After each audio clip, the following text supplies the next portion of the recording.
I'm Craig T. Nelson, and wouldn't it be great if yours was the only car on the road? But that's never the case. You know, technology keeps on developing safer vehicles, but the one safety factor that's beyond the control of automobile designers and manufacturers is you. We're going to put you in the driver's seat to see how you would react to some driving situations we hope you never have to face. Joining me on our cross-country journey is one of the hosts of CBS This Morning and a beautiful lady, Paula Zahn. Well, thanks, Craig.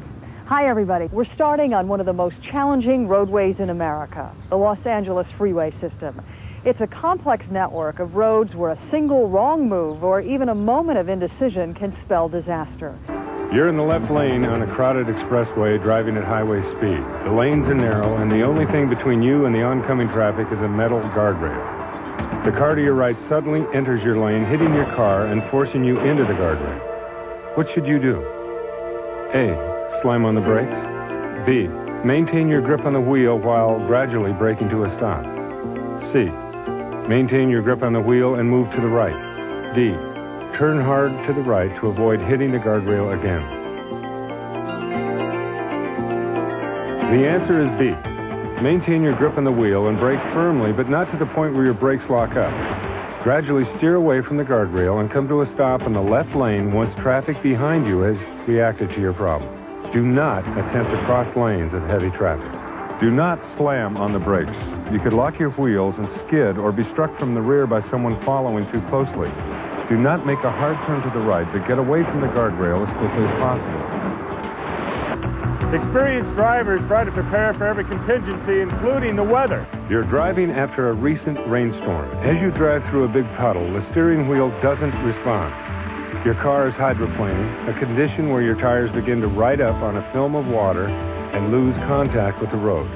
To avoid losing control of the car, the first thing you should do is A. Increase speed. B. Pump the brakes. C. Depress the brake pedal and hold it down gently. D. Ease your foot off the accelerator. The answer is D. Ease your foot off the accelerator and slow down until you regain traction. Avoid sharp turns or sudden hard braking, as this may force your car to skid. Reducing your speed on surfaces where there is standing water will help prevent hydroplaning.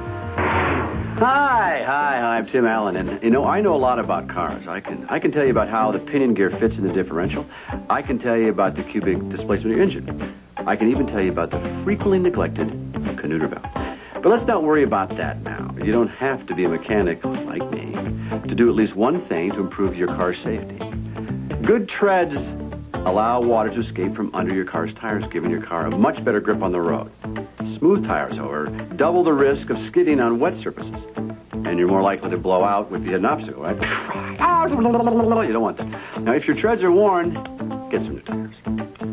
Bald eagles are a symbol of America's pride. Bald tires are an imitation of disaster. All right, now about Canuter valves. It's actually a little valve that fits inside. That police car is leading us to our next question. In any busy metropolitan area, emergency vehicles have a hard time cutting through traffic. Patients in ambulances or others awaiting help have actually died because drivers on jam city streets didn't know what to do when they heard a siren. Through the magic of computer animation, with no lives at risk, we'll test your response to just such a critical situation. You're barely moving in the far left lane on a very crowded city street. You hear a siren. Checking your rearview mirror, you see a rapidly approaching fire engine. You can't move to the right because vehicles block that route. Traffic stops completely. Your best course of action is to pull to the left to clear your lane for the fire engine. True or false? False. When you see an emergency vehicle approaching, you should immediately move to the right of your lane or the shoulder and stop. If moving to the right is not possible, then stay where you are. Do not move to your left and into oncoming traffic lanes. You might impede the path of the emergency vehicle, and you also risk a head-on collision. Emergency vehicles have the right to go into oncoming lanes to circumvent traffic. They have sirens and lights to warn others of their path. You don't. Hello, I'm Annie Potts. 2 out of every 5 Americans will be involved in an alcohol-related crash during their lives. It happened to me when I was 20 years old. 3 drunk drivers drag racing down the wrong side of a 2-lane highway hit my car head on. All 3 of them walked away from the crash. I did not. In fact, I didn't walk for a long time. I was very lucky to survive. That's why I know the importance of this next question. It's 3 a.m. and you're driving down the road at the posted speed limit. In your rearview mirror, you see a car behind you, swerving and alternately speeding up and slowing down. There are several bars along the road, and you assume the driver is under the influence of alcohol. What's the best way to avoid this driver? A, try to stay as far ahead of the car as possible. B, slow down but try to keep the car behind you. C, make a right turn onto another road. D, pull to the right and let the car pass. The answer is C. When you get to the next road, which could be a driveway or other turnoff, signal and make a right turn. Try to get the car's license plate number and description, then notify the police from the nearest phone. Never try to outrun a drunk driver or pull one over. And if you merely move to the shoulder, you run the risk of being hit by the drunk driver because drunk drivers tend to focus in on taillights. Now that you know how to watch out for the other guy, don't be the other guy. Don't drink and drive. Welcome to Aspen, Colorado. I'm Danny Sullivan, and I make my living racing cars. That means I get to face some of the most challenging roads all the time. Which brings us to question number 5. You're driving cautiously down a mountain road in the middle of winter. Traffic is light, but the road is snow-covered. Your car has a 4-wheel anti-lock brake system, also known as ABS. As the car ahead of you rounds the curve, it fishtails and spins into a snowbank, partially blocking your lane. You're headed straight for it. How can you avoid the collision? A, apply brakes quickly, then release pressure as you steer around the car. B, apply brakes fully and maintain pressure as you steer around the car. C, pump the brakes as you steer around the car. D, do not brake as you steer around the car. The answer is B, apply brakes fully, maintaining pressure, and attempt to steer around the car.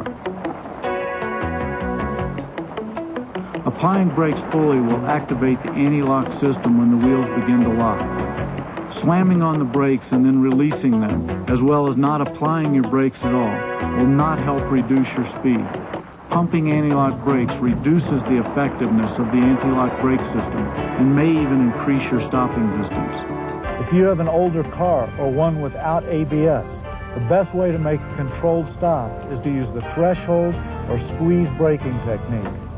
Apply the brakes firmly but short of wheel lockup. Keep the heel of your foot on the floor and use your toes to apply firm and steady pressure to the brake pedal. Having ABS can be a great help when you know how to use it. Your owner's manual can show you how. But even with ABS, you should drive with caution. Now we'll look at a question that deals with the other guy and what you can do to handle that. You're traveling down a busy 2-lane street. As you approach an intersection, an oncoming car suddenly makes an unsignaled left turn in front of the car ahead of you.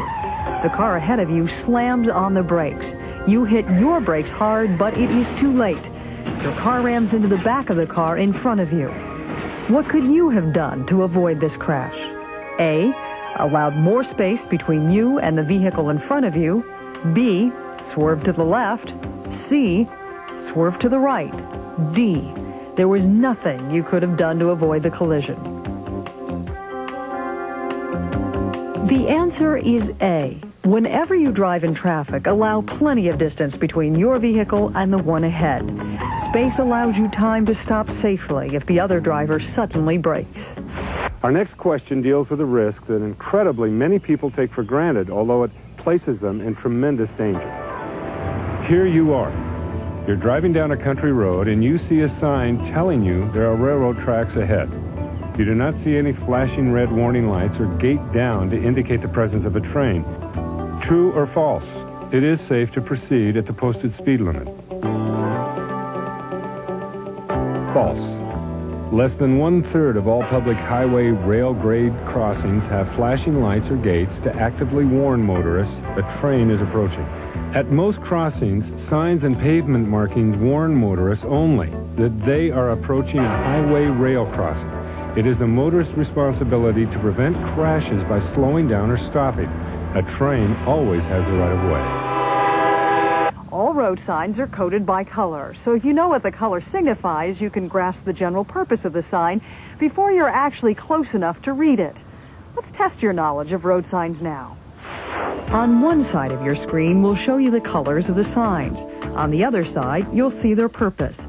Try to match the color with the correct purpose.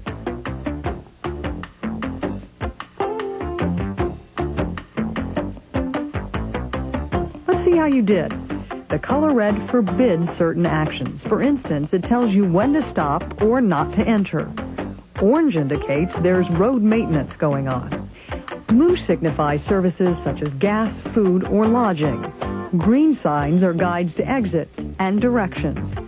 Yellow signs are general warnings that could include pedestrian crossings or icy roads. Here's another question every driver ought to be able to answer before getting behind the wheel. You are driving in the right turn only lane on a busy street. You are not required to put on your right turn signal since it is obvious which way you are turning. True or false? False. You must always signal a change in direction. This can alert pedestrians as well as vehicles.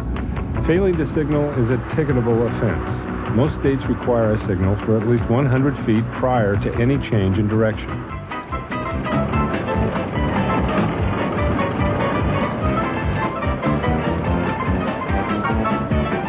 You probably won't face anything that absurd, but driver confusion at intersections happens in every big city. You are traveling down a major street. As you approach a mildly busy intersection, you notice the traffic signal is not functioning. A car on your right in the intersecting street is approaching the intersection at the same time. Which of the following is the proper way for you to proceed through the intersection? A. Stop and yield the right-of-way to the car on your right in the intersecting street. B. Slow down and proceed through the intersection since you are on the major street. C. Slow down, honk your horn, and carefully proceed through the intersection. D. Stop at the intersection and let all cross-traffic pass before you proceed. The answer is A. You should treat the intersection as if it were a four-way stop. Use the right-hand rule, which states that if two cars arrive in an intersection at the same time, the car to your right always has the right-of-way. On the racetrack, drivers understand that there are certain rules about sharing the road. But it's far more bewildering on streets and highways where cars have to share the road with all kinds of vehicles, including big and bulky trucks. You're following a tractor trailer on a busy two-lane highway. You want to pass. Which of the following is unsafe to do when passing trucks? A. Before driving into the passing lane, pull up as close as possible to the truck to shorten the length of the pass. B. Complete your pass as quickly as possible. C. After passing, do not move directly ahead of the truck until you can see the front of the truck in your rearview mirror. D. Allow extra time and distance for passing a truck with multiple trailers. Remember, the question is, which is unsafe to do? The answer is A. You should never drive too closely behind a truck because a truck has a blind spot of up to 200 feet immediately behind it. Make sure you are far enough behind the truck for the driver to see you in the truck's side mirrors. If you can't see the truck's mirrors, the truck driver probably can't see you. The proper method for passing a truck is to check the stripes on the road, check your mirrors, signal your intention, and move into the passing lane when it is safe to do so. Complete your pass as quickly as possible. Do not attempt to move directly ahead of the truck until you can see the front of the truck in your rearview mirror.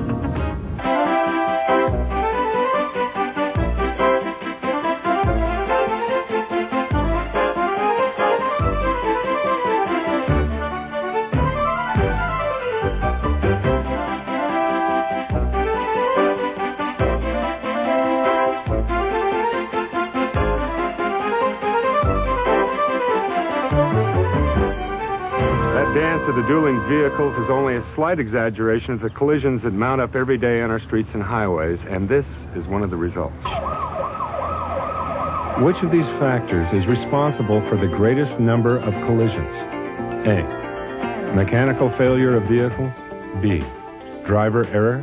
C, poorly maintained roadways. D, roadways made dangerous by inclement weather conditions. The answer is B. More crashes can be attributed to driver error than to any of the other factors. That means that nearly all collisions caused by driver error could have been prevented. Driver error involves factors like inadequate lookout, excessive speed, improper evasive action, and driver inattention or distraction. To help prevent collisions, you have to constantly scan the road looking for anything that could represent trouble for you.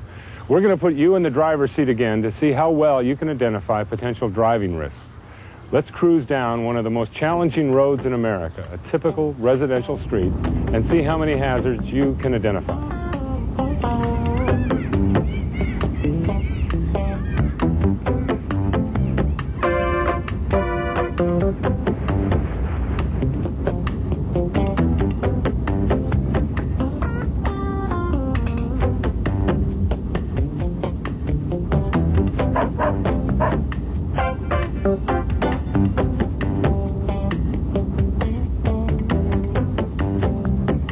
How many risks did you spot? I counted 8. Let's go back and see them. First, watch out for the kids because they're watching out for the ball.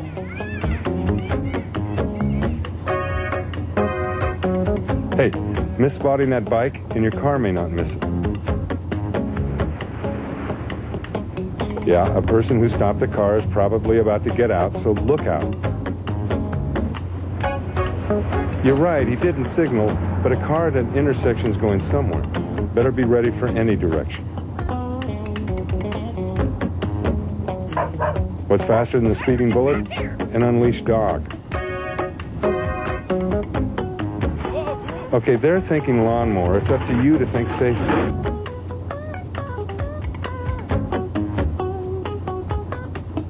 And you need to watch out for pedestrians, even if they're not watching out for you. Finally, if the turn indicator's on, someone's probably going to turn. You're not likely to face this many risks at once, but chances are you'll face at least one in a short trip. So don't be caught short. Pay attention. Those of us who live in Southern California are no strangers to flooded roadways. This has been a bumper year for snowfall and rainstorms all across the country, causing widespread flooding from coast to coast. When that happens, we realize that every driver needs to know how to cope with flooding, no matter what the location. Now, it's your turn. You're driving in a rainstorm. The rain has suddenly turned into a torrential downpour. Water is rushing down the road, getting deeper by the second. What is your best course of action? A, speed up and try to drive to higher ground quickly. B, slow down and drive through the water cautiously. C, pull over slowly, stop, and stay in the car until help arrives. D, pull over slowly, stop, get out of the car, and get to higher ground. The answer here is D. Get out of the car and seek higher ground. You should never attempt to drive through pools of standing water on the road because they could be deeper than they appear. Floods can erode roadways or actually displace a section of a bridge. These hazards may not be visible under the floodwater. Most cars will float for a short period, but they can be quickly swept away, and you don't want to be trapped inside. If you had to drive through a flood, a motorcycle would probably not be your first choice of vehicle. Even in good weather, out of every 100 vehicles on the road, only 3 are motorcycles. But motorists still need to learn how to share the road with motorcycles, and the place to begin is by becoming aware when motorcycles are there. Which of these statements about motorcycles is true? A, a car doesn't need to change lanes to pass a motorcycle. B, motorcyclists should ride with their headlight on during the day. C, motorcycles must always yield the right-of-way to cars. D, the safe following distance behind a motorcycle is 2 cycle lengths. The answer is B. Because their vehicles are less visible than cars, motorcyclists should always ride with the headlight on. A motorcycle's small size makes it more difficult to spot in traffic, so motorists must actively look for motorcycles in changing traffic conditions. Motorcycles have the same rights and must adhere to the same rules on the road as cars. When following a motorcycle, automobile drivers should follow at the same distance as they would follow a car. Safety becomes an even bigger issue when you're sharing the road with one of these babies. School buses transport about 22 million students every day. Let's go back to Seattle for this important question. Driving on a two-lane undivided road, you see a school bus approaching from the opposite direction. As you get closer, the bus stops and you see its red lights flashing. Should you A, slow down and pass the bus carefully, B, come to a complete stop, then drive on slowly, C, stop and wait to go until the lights are no longer flashing or the bus is moving again, D, disregard the flashing lights because the bus is on the opposite side of the road? The answer is C. If you're on an undivided road, you must stop and wait until the lights are no longer flashing or the bus is moving again, regardless of what side of the road the bus is on. There could be children you can't see getting out and walking around the blind side of the bus. If you are on a divided road, you still must stop if the bus is on your side of the road. It is not necessary to stop if the school bus is across the median in the opposite lane. But you should still drive carefully because there are children around. Concentrating on what you're doing is the key to safe driving. If you don't pay attention, you can sometimes drift off the road even when you're awake. With that in mind, here's your next question. You're driving on a two-lane highway when your right wheels drift off onto the unpaved shoulder of the road. What is the first course of action you should take to correct the situation? A, turn the steering wheel immediately to the left. B, hold the steering wheel firmly and ease off the accelerator. C, stop as quickly as possible. D, move your left wheels onto the shoulder and then quickly turn back onto the road. The answer is B. Hold the steering wheel firmly and ease off the accelerator. Then, if there is nothing in the way, steer your vehicle so it straddles the edge of the pavement. Next, turn the steering wheel up to 1/4 turn left until the front tire contacts the pavement edge. Then turn the steering wheel to go straight down the roadway. If the level of the shoulder is only slightly below the pavement, recovery is fairly easy. Recovery can be more difficult if the shoulder appears to be about 4 inches or more below the pavement. Try to follow the same procedures, but if the right front tire scrubs against the side of the pavement, do not steer more sharply to the left. If you do, the vehicle may jump back onto the road, crossing over into oncoming traffic. Instead, ease off the accelerator and steering input, straddle the pavement once more, then try again. Sometimes what we think are the simplest driving decisions turn out to be the most challenging. For instance, you know how to make a left turn, don't you? Why don't we find out? You're pulling out of a business driveway and want to make a left turn onto a busy street. There is a special center lane for making left-hand turns. The traffic finally clears in the direction closest to you. You may turn into the center lane from the driveway, but may not drive down that lane while trying to merge. True or false? True. While it is legal to make a left turn into the special center lane, you must wait there with your right turn signal on for traffic to clear on the right before you complete your turn. When doing this, use great caution, as another car could enter that lane with the intention of making a left turn. It is not legal to drive in a shared left turn lane, and it is not safe. I'm Deidre Hall. It took me a long time to become a parent. Now that I have David Atticus, I'm going to keep him for a long time. So next to my son, my most important possession is my child's car safety seat, which brings us to the next test question. Children under 4 years of age should always be restrained in a child's safety seat except A, when you can fit the child in your safety belt while holding him. B, while feeding a baby. C, when you're bringing a newborn baby home from the hospital for the very first time. D, there are no exceptions. The answer is D. Infants and young children should always be secured in child safety seats. All 50 states legally require this for children generally up to the age of 4. Motor vehicle accidents are the #1 killer of children up to the age of 5. Consider this. A 15-pound baby can generate a sudden force greater than 300 pounds in a crash occurring at only 30 miles an hour. Even a strong adult wearing a safety belt couldn't keep hold of the baby then. The baby would be hurled into the dashboard or the windshield. If the adult were not wearing a safety belt, both adult and baby would be thrown forward. Children should always be protected with child safety restraints.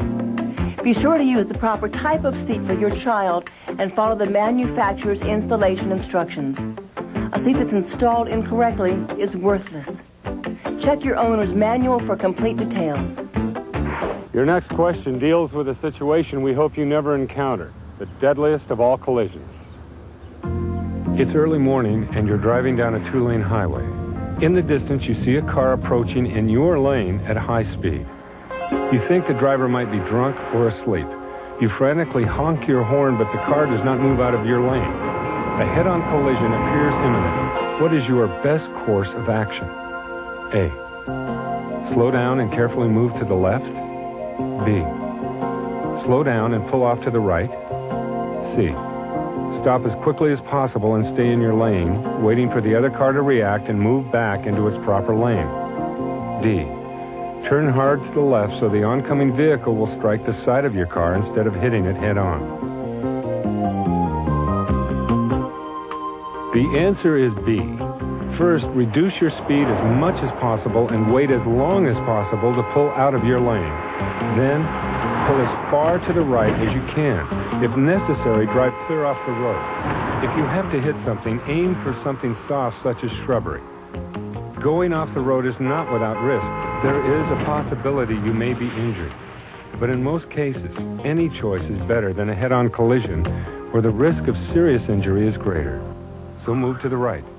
In 1999, all new cars will have to come equipped with driver and passenger side airbags. That's a federal law. The government knows about airbags, but how much do you know? Let's find out.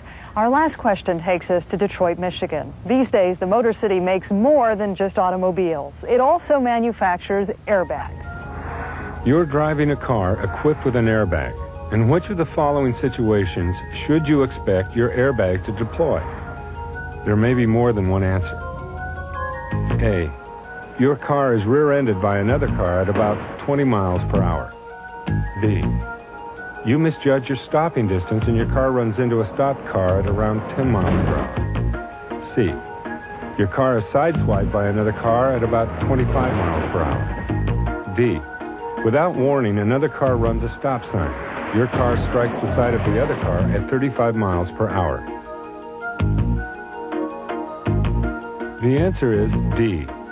Airbags supplement the safety belt and are designed to inflate in moderate and severe frontal or near frontal collisions only. When used in combination with safety belts, airbags further reduce the risk of fatality in frontal or near frontal crashes. Always wear a safety belt, even if you have a car that is equipped with an airbag. Safety belts provide protection in all types of crashes, not just head-on crashes. Hello, I'm Barbara Mandrell. Whoever said there was an exception to every rule was wrong. I know from experience. Here's one rule you should always follow. Wear your safety belt. Some people think their chances of surviving a collision increase if they're thrown from the car. Those people are mistaken. The risk of being injured or killed is 25 times greater if you're thrown from your car. Safety belts increase your chance of remaining conscious and unhurt in any crash. If you need to get out of your car quickly, you need to be conscious to do that. No matter how brief you drive, you must buckle up. How did you do on tonight's test? If you got almost everything right, congratulations, you're a safe driver. We'd all be willing to share the road with you. Well, if you didn't score that well, at least you now have a better idea of what you need to do. Stay alert, look ahead, and be ready for emergencies before they happen. And remember, good driving not only protects you, it makes the road safer for everyone. Our thanks to the many organizations who assisted us in designing this program.